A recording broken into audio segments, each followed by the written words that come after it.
Hai, selamat malam. Saya Evi Sayono. Malam ini saya akan membacakan buku berjudul Mindset, Mengerti Kekuatan Pola Pikir untuk Perubahan Besar dalam Hidup Anda, yang ditulis oleh Carol S. Dweck, PhD. Buku saya bacakan adalah buku berbahasa Indonesia yang diterbitkan oleh Baca Bentang Aksara Cahaya. Bab yang akan saya baca malam hari ini berjudul Hubungan Mindset dalam Cinta, atau bukan. Ini adalah bab 6 yang akan dimulai dari halaman 207. Namun sebelum saya mulai baca, kalau misalnya teman-teman belum sempat subscribe, monggo silakan loh diklik tanda subscribe, kemudian klik tanda lonceng juga. Jadi kalau ada video terbaru dari saya, nanti teman-teman bisa mendapatkan pemberitahuannya. Kalau mau kasih tanda like atau mau kasih komentar juga boleh. Mau di-share apa lagi? Boleh sekali. Baik, mari kita mulai yuk. Halaman 213. Mindset jatuh cinta. Sejauh ini, memiliki mindset tetap berarti percaya bahwa sifat-sifat persoalan Anda tetap. Maksudnya tidak bisa berubah. Tapi dalam berbagai hubungan, di dalamnya ada dua hal atau lebih yang ada di gambar besar tersebut. Pasangan Anda dan hubungan itu sendiri. Sekarang Anda dapat memiliki mindset tetap berkaitan dengan tiga hal. Anda dapat percaya bahwa kualitas-kualitas Anda tetap. Dan kualitas-kualitas hubungan itu juga tetap. Bahwa hubungan tersebut secara inherent baik atau buruk. Ditakdirkan berhasil atau tidak. Sekarang semuanya bergantung pada penilaian. Mindset tumbuh mengatakan bahwa semua ini dapat dikembangkan. Semuanya, Anda dan pasangan, serta hubungan itu sendiri, dapat berkembang dan berubah. Dalam mindset tetap, yang ideal adalah kecocokan seketika, sempurna, dan abadi. Sepertinya hubungan ini sudah ditakdirkan. Seperti gerakan matahari terbit. Seperti mereka hidup bahagia selama-lamanya. Banyak orang ingin merasakan hubungan mereka istimewa. Dan bukan hanya sebagai peristiwa kebetulan. Ini tampaknya tidak jadi masalah. Jadi, apa masalahnya dengan mindset tetap? Ada dua masalah sebenarnya. Halaman 214. 1. Jika harus diupayakan berarti tidak ditakdirkan. Satu persoalan adalah bahwa orang bermindset tetap mengharapkan sesuatu yang baik terjadi secara otomatis. Dia tidak mengharapkan dua sejoli akan berusaha saling membantu untuk menyelesaikan persoalan mereka atau mendapatkan berbagai keterampilan. Dia berharap semuanya akan terjadi secara ajaib melalui cinta mereka. Cara yang mirip dengan kisah Aurora dalam cerita Sleeping Beauty, yang tidur panjangnya disembuhkan oleh ciuman sang pangeran. Atau pada Cinderella, yang penderitaan hidupnya tiba-tiba diubah oleh pangeran pujaannya. Teman-teman Charlene bercerita kepadanya tentang Max, musisi baru di kota tempat tinggalnya. Dia harus memainkan cello bersama orkes simfoni. Malam berikutnya, Charlene dan teman-temannya pergi menyaksikan penampilan orkestra tersebut. Ketika mereka pergi ke belakang panggung usai pertunjukan, Max meraih tangan Charlene dan berkata, "Lain kali kita buat pertunjukan yang lebih lama." Charlene terkesan dengan melodi Max yang bersemangat dan romantis. Sedangkan Max terkesan dengan gaya Charlene yang menarik serta penampilannya eksotis. Setelah mereka beberapa kali berkencan, intensitas hubungan mereka meningkat. Mereka tampaknya benar-benar saling memahami. Mereka menyukai hal-hal yang sama, makanan, menganalisis orang, dan bepergian. Mereka berdua berpikir, kenapa kita baru bertemu sekarang ya? Selama ini, kamu kemana saja? Akan tetapi, seiring berjalannya waktu, Max jadi suka murung. Sebenarnya begitulah sifat dia yang sebenarnya. Hanya saja sifat ini pada awalnya tidak nampak. Ketika suasana hati Max sedang tidak enak, dia ingin menyendiri. Charlene ingin membicarakan masalah yang mengganggu suaminya. Tetapi itu semakin mengganggu Max. "Tinggalkan saya sendiri," demikian Max bersikeras. Semakin lama semakin kuat. Bagaimanapun, Charlene akhirnya merasa terkucil. Selain itu, suasana hatinya tidak selalu muncul pada saat yang tepat. Kadang-kadang pasangan tersebut berencana keluar. Kadang-kadang mereka sedang merencanakan makan malam khusus sendiri. Sebenarnya Max sendiri tidak ingin melakukannya, atau istrinya akan menahan kebisuannya yang membosankan sepanjang malam. Jika Charlene berusaha mengajaknya untuk membicarakan hal-hal yang menyenangkan, dia justru kecewa terhadap Charlene. "Kupikir kamu memahami aku." Teman-temannya yang menyaksikan betapa mereka peduli satu sama lain mendorong mereka untuk menyelesaikan persoalan ini. Tetapi mereka berdua merasa dengan kesedihan yang mendalam bahwa jika hubungan mereka memang yang tepat, mereka tidak harus bekerja begitu keras untuk memperbaiki hubungan ini. Jika ini memang hubungan yang tepat, mereka pasti akan mampu saling memahami dan menghormati kebutuhan masing-masing. Jadi, mereka pun semakin jauh dan akhirnya berpisah. Halaman 215. Dalam mindset tumbuh, kesan pertama yang begitu menarik mungkin tetap ada. Tetapi, orang-orang dengan mindset ini sama sekali tidak mengharapkan keajaiban. Mereka percaya bahwa hubungan yang baik dan bertahan lama berasal dari usaha tertentu dan dari upaya untuk menyelesaikan perbedaan-perbedaan yang tidak terhindarkan. Tetapi, orang-orang bermindset tetap tidak memahaminya. Masih ingat gagasan mindset tetap bahwa jika memiliki kemampuan, Anda tidak harus bekerja keras? Kepercayaan ini berlaku sama pada hubungan. Jika kalian memang cocok, ya segalanya akan berjalan dengan baik. Halaman 216. Setiap pakar hubungan pribadi tidak sepakat dengan hal ini. Aaron Beck, seorang pakar pernikahan terkemuka, mengatakan bahwa salah satu kepercayaan yang paling merusak hubungan adalah jika kita harus bekerja keras mengupayakannya, pasti ada sesuatu yang salah dengan hubungan kita. John Gottman, seorang peneliti hubungan terkemuka, mengatakan, setiap pernikahan menuntut usaha tertentu untuk menjaganya agar tetap berada di jalur yang tepat. Ada ketegangan konstan antara kekuatan-kekuatan yang menyatukan dan kekuatan-kekuatan yang dapat memisahkan kalian. Seperti halnya dengan pencapaian personal, kepercayaan bahwa kesuksesan tidak selalu membutuhkan usaha, merampas hal yang sangat dibutuhkan orang untuk membuat hubungan mereka berkembang dengan sehat. Barangkali inilah penyebab hancurnya begitu banyak hubungan. Karena orang percaya bahwa jatuh cinta berarti tidak harus melakukan apapun yang sebenarnya merupakan tuntutan. Halaman 216. Membaca pikiran. Bagian dari keyakinan bahwa cinta tak perlu diupayakan adalah pemikiran bahwa setiap pasangan seharusnya mampu saling membaca pikiran masing-masing. Kita ini seperti satu.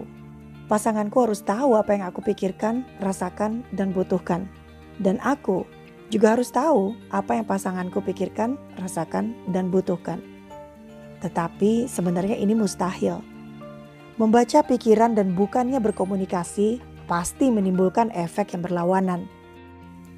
Psikolog keluarga terkemuka yang bernama Elaine Savage menceritakan tentang hubungan Tom dan Lucy. Setelah 3 bulan bersama, Tom memberitahu Lucy bahwa ada ketidakseimbangan dalam hubungan mereka. Lucy membaca pikiran Tom, dan Lucy memutuskan bahwa yang dimaksud Tom adalah Tom tidak lagi menyukai hubungan tersebut sebagaimana dirinya. Lucy kemudian merasa dikucilkan. Haruskah dia memutuskan hubungan tersebut sebelum Tom melakukannya? Akan tetapi setelah menjalani sesi terapi, Lucy mendapatkan keberanian dan memahami apa yang dimaksud Tom. Ternyata, Tom terbiasa menggunakan istilah musik untuk menyampaikan keinginannya memperbaiki hubungan tersebut dan menggerakkannya pada tingkat hubungan berikutnya. Saya juga pernah nyaris terjebak dalam perangkap yang sama. Suami dan saya pernah bertemu beberapa bulan sebelum kami menikah dan segalanya tampak begitu hebat. Kemudian pada suatu malam, ketika kami sedang duduk bersama, dia mengatakan pada saya, "Aku membutuhkan lebih banyak ruang." Saya merasa segalanya tiba-tiba menjadi hampa. Saya tidak bisa mempercayai apa yang saya dengar. Apakah saya benar-benar telah melakukan kesalahan dengan hubungan itu? Akhirnya saya berhasil mengumpulkan keberanian. "Apa maksudmu?" saya bertanya. Dia menjawab, "Saya ingin kamu bergeser, jadi saya punya lebih banyak ruang." Saya senang dan lega sudah bertanya. Halaman 217. Sepakat dalam segala hal. Memang aneh mempercayai soal membaca pikiran, tetapi ini masuk akal jika Anda menyadari bahwa banyak orang bermindset tetap percaya bahwa pasangan suami istri seharusnya saling berbagi gagasan dan pendapat. Jika melakukannya, Anda tidak membutuhkan komunikasi. Anda dapat berasumsi bahwa pasangan memahami segala yang Anda lakukan. Raymond Nee dan para koleganya telah memiliki pasangan masing-masing dan mendiskusikan pandangan-pandangan mereka mengenai hubungan tersebut. Mereka yang memiliki mindset tetap merasa terancam dan dimusuhi setelah membicarakan ketidakcocokan kecil berkaitan dengan cara pandang mereka dan pasangannya dalam melihat hubungan tersebut. Halaman 218. Bahkan perselisihan kecil pun mengancam kepercayaan mereka bahwa mereka memiliki pandangan yang sama. Sungguh mustahil pasangan suami istri memiliki seluruh asumsi dan pengharapan yang sama. Yang satu mungkin berpendapat bahwa istrinya akan berhenti bekerja dan mendapat dukungan. Yang lain berpendapat bahwa dia, si istri, akan menjadi pencari nafkah yang sejajar. Yang satu mungkin berpendapat bahwa mereka akan memiliki rumah di pinggiran kota, sementara yang lain berpendapat bahwa mereka akan memiliki tempat tinggal gaya bohemian dan indah. Michael dan Robin baru saja menyelesaikan kuliah dan akan segera menikah. Michael adalah tipe orang yang menyukai tempat tinggal gaya bohemian dan indah. Dia membayangkan bahwa setelah menikah, mereka akan menikmati kehidupan bersama di Greenwich Village yang baru dan modern.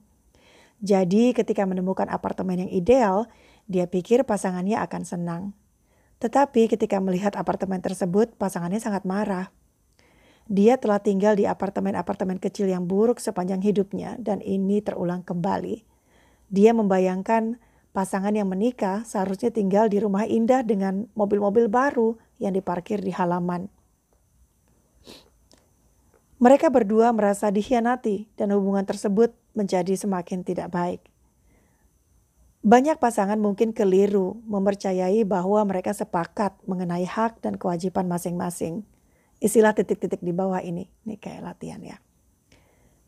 Sebagai seorang suami, aku memiliki hak untuk titik-titik-titik. Dan istriku memiliki kewajiban untuk titik-titik-titik. Sebagai seorang istri, aku memiliki hak untuk titik-titik-titik. Dan suamiku memiliki kewajiban untuk titik-titik-titik. Halaman 219. Tidak banyak hal yang dapat membuat pasangan sangat marah daripada jika hak mereka dilanggar. Dan tak banyak hal yang membuat pasangan lebih marah daripada ketika orang lain merasa berhak atas sesuatu yang menurut Anda tidak pantas bagi mereka. John Gottman mengungkapkan, saya telah mewawancarai beberapa pria yang baru saja menikah. Dengan bangga mereka mengatakan, saya tidak akan mencuci piring. Tidak akan pernah. Itu pekerjaan wanita. 2 tahun kemudian, para pria yang sama tadi bertanya kepada saya, kenapa saya dan istri saya tidak lagi melakukan hubungan? Sekarang pasangan tertentu mungkin sepakat mengenai peran-peran tradisional. Itu terserah mereka. Tetapi hal ini tidak sama dengan menganggapnya sebagai pemberian hak. Bahwa maksudnya ya emang kalau istri ya udah seharusnya begitu gitu. Itu nggak sama. Kalau itu kesepakatan itu beda ya. Kalau menurut Carol Dweck. Kisah tentang Janet. Ketika Janet yang seorang analis keuangan dan Phil, seorang agen real estate bertemu, Phil baru saja membeli sebuah apartemen baru. Dan Phil kemudian berpikir dia mau mengadakan kayak housewarming. Housewarming itu kayak selamatan masuk ke rumah baru gitu. Sebuah acara makan malam untuk teman-temannya. Ketika Janet mengatakan, mari kita lakukan. Dia merasa tergetar. Janet memberi penekanan pada kita. Bagaimanapun karena dia adalah juru masak dan penyelenggara pesta yang lebih berpengalaman, dia melakukan sebagian besar persiapan. Dan dia melakukannya dengan senang hati. Dia bahagia melihat betapa gembiranya Phil mengadakan acara ini. Persoalan mulai muncul setelah para tamu datang. Phil datang begitu saja ke pesta tersebut. Dia bertindak layaknya seorang tamu. Tentu saja, Janet dianggapnya harus terus melakukan semua pekerjaan tersebut. Janet menjadi sangat geram. Hal dewasa yang seharusnya dilakukan adalah menyingkirkan Phil dari pesta itu untuk diajak bicara. Namun, Janet memutuskan untuk memberinya pelajaran. Janet akhirnya juga ikut berpesta. Untungnya, pemberian hak dan pembalasan dendam tidak menjadi pola dalam hubungan mereka.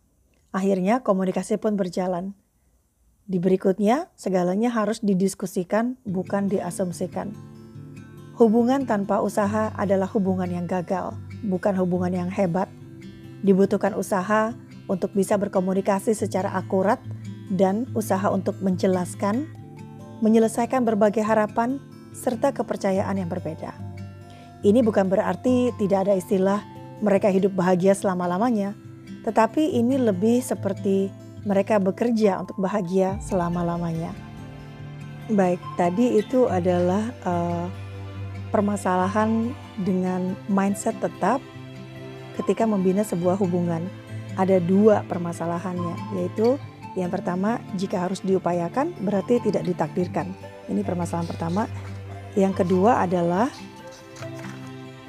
masalah menunjukkan adanya kekurangan karakter. Nah, ini yang masalah kedua ini akan dibacakan, kemudian saya akan mengakhiri bacaan saya sampai di bagian pertama tadi. Bagian yang kedua yaitu jika ada masalah, ini artinya menunjukkan adanya kekurangan karakter. Ini akan saya bacakan di lain kesempatan. Baik teman-teman, sekali lagi buat teman-teman yang belum sempat subscribe, silakan diklik tanda subscribe-nya. Mau kasih like, klik tanda lonceng juga boleh. Mau di-share juga boleh.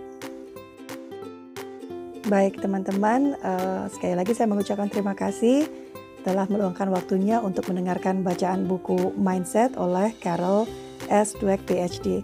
Semoga bagian yang saya bacakan di malam hari ini dapat memberikan manfaat bagi teman-teman, baik manfaat jangka pendek maupun jangka panjang, terutama bagi teman-teman yang sedang mencoba membina hubungan. Sampai jumpa lagi di bacaan berikutnya. Saya Evi Sayono, selamat malam, selamat beristirahat. Sampai jumpa di lain kesempatan. Dah.